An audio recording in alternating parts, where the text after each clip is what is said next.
आपसे जुड़ी एक खबर, 16 बच्चों की जान लेने वाले कफ सिरप का वो राज खुल गया जांच में कि सुनकर हैरान रह जाए।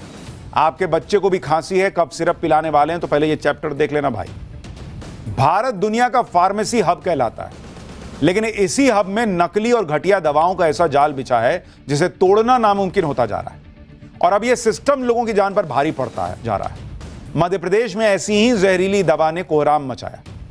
कोल्ड्रिफ नाम का कफ सिरप, खांसी होने पे कफ सिरप पीते हैं ना, ऐसा ही एक कोल्ड्रिफ नाम का कफ सिरप पीने के बाद 16 बच्चों की मौत हो गई। छिंदवाड़ा में कोल्ड्रिफ कफ सिरप पीने से 14 बच्चों की जान चली गई, जबकि 14 बच्चे किडनी फेल होने के बाद नागपुर के अस्पतालों में जिंदगी की जंग लड़ रहे हैं। इनमें से 3 बच्चे वेंटिलेटर पर हैं, जबकि 2 की हालत गंभीर है। बैतूल में भी कोल्ड्रिफ कफ सिरप पीने से 2 बच्चों की मौत हुई है। राजस्थान में दूसरी दवा कंपनी के कफ सिरप से 2 बच्चों की जान चली गई। इतने बच्चों की मौत के बाद सरकार की नींद टूटी, लेकिन जिम्मेदार कंपनी पर एक्शन लेने के बजाय दवा लिखने वाले डॉक्टर को गिरफ्तार कर लिया गया। अब इस बात की भी जांच शुरू हो गई है कि मध्य प्रदेश राजस्थान की तरह ही देश में कहां-कहां नकली और जहरीली दवाएं बन और बिक रही हैं। सिरप में मिलाए गए जहर और दवा कंपनी के बारे में जो खुलासे हो रहे हैं वो भी चौंकाने वाले हैं। इस बीच मध्य प्रदेश के स्वास्थ्य मंत्री के बयानों पर भी बवाल मचा हुआ है। राजेंद्र शुक्ला ने पहले जहरीले कफ सिरप को क्लीन चिट दे दी और फिर अपने ही बयान से पलट गए। इसी के बाद बच्चों की मौत जैसे संवेदनशील मुद्दे पर सियासत शुरू हुई। जहरीले कफ सिरप पर मध्य प्रदेश में कैसे महाभारत छिड़ गई वो देखिए। साथ ही आपको यह भी बताऊंगा कि उस कफ सिरप में ऐसा क्या था कि बच्चों की जान गई, जांच में क्या खुलासा हुआ। लेकिन पहले जो हुआ उसकी एक झलक देखिए।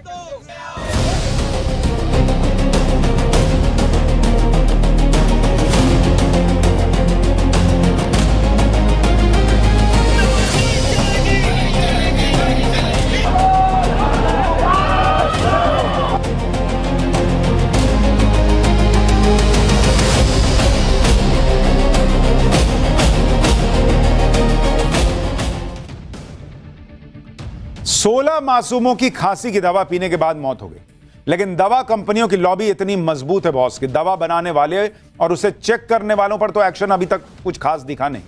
लेकिन सबसे पहले डॉक्टर प्रवीण सोनी को गिरफ्तार कर लिया गया, क्योंकि छिंदवाड़ा के डॉक्टर सोनी ने ही बच्चों को कोल्ड्रिफ सिरप लिखी थी। वैसे तो प्रवीण सोनी सरकारी डॉक्टर है, लेकिन उनका अपना प्राइवेट क्लिनिक भी है। क्लिनिक पर आने वाले बच्चों की दवाइयों में ही उन्होंने कोल्ड्रिफ कफ सिरप पिलाने का सुझाव दिया था। डॉक्टर प्रवीण सोनी को गिरफ्तार किया गया तो इंडियन मेडिकल एसोसिएशन उनके समर्थन में उतर आया। आईएमए का तर्क है कि डॉक्टर तो दवा लिखता ना है बॉस, दवा की गुणवत्ता की जानकारी उसे नहीं होती, इसलिए डॉक्टर पर इस तरह का एक्शन ठीक नहीं है। हालांकि डॉक्टर प्रवीण सोनी की गिरफ्तारी के एक दिन बाद जब सरकार के पास पूरी जांच रिपोर्ट पहुंची तो जिम्मेदार अधिकारियों पर गाज गिरनी शुरू हुई। सीएम मोहन यादव ने आज drug controller Devendra Jain, drug inspector Gaurav Sharma और फूड एंड ड्रग्स विभाग के कमिश्नर दिनेश मौर्य को हटा दिया। 16 बच्चों की मौत के बाद सीएम मोहन यादव भी अपने सभी कार्यक्रम रद्द करके वहां परिवार वालों से मिलने पहुंचे। आज वो छिंदवाड़ा गए, जहां वो पीड़ित परिवार के घर गए। इस दौरान उन्होंने कहा कि जिनकी जवाबदेही है उनके ऊपर एक्शन लिया जा रहा है। अब सिरप बनाने वाली कंपनी के खिलाफ भी सख्त कार्रवाई की जाएगी। कोल्ड्रिफ कफ सिरप की जांच रिपोर्ट में सामने आया है कि इसमें जानलेवा केमिकल DEG पाया गया और इसी की वजह से बच्चों की मौत हुई, लेकिन शुरुआती जांच में इसका खुलासा नहीं हुआ था। छिंदवाड़ा में बच्चों की मौत के बाद central drug standard control organisation यानी CDSCO ने कोल्ड्रिफ कफ सिरप की 6 सैंपल की जांच की। इस जांच में खतरनाक केमिकल डाईएथिलीन ग्लाइकॉल यानी DEG नहीं पाया गया। इसके बाद Madhya Pradesh food and drugs administration ने भी 13 सैंपल लिए, जिनमें से 3 सैंपल की जांच पूरी हुई और वो भी सुरक्षित पाए गए। इसके बाद मध्य प्रदेश सरकार ने Tamil Nadu food and drug administration से अनुरोध किया।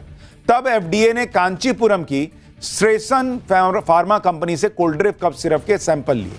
3 अक्टूबर की रात को आई जांच रिपोर्ट में चौंकाने वाला खुलासा हुआ। सिरप के बैच नंबर SR13 में DEG की मात्रा तय सीमा से 48.6% ज्यादा मिली बॉस। ऑलमोस्ट 50% तय मात्रा से ज्यादा DEG मिल रहा है और दो जांच एजेंसी को पता नहीं चल रहा है। बाहर की जांच एजेंसी जांच कर रही है तब उसको पता चल रहा है। ये कैसा सिस्टम मध्य प्रदेश में चल रहा है बॉस कि बच्चे मर रहे हैं, जांच आप कर रहे हो और उसमें क्लीन चिट दे दोगे ना, कुछ निकला ही नहीं। बच्चों के कफ सिरप में DEG की मात्रा 48% ज्यादा होने का क्या मतलब है समझते हैं आप? DEG को ऑटोमोटिव एंटी फ्रीज यानी कोई पदार्थ जमे नहीं इसके लिए इस्तेमाल किया जाता है।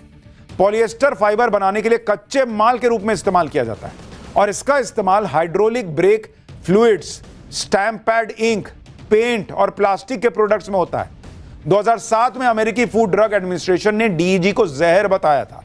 अमेरिका समेत कई देशों में डीईजी को खाने और दवा में मिलाने की अनुमति ही नहीं है, लेकिन कफ सिरप में डीईजी को बहुत सीमित मात्रा में मिलाने की अनुमति होती है।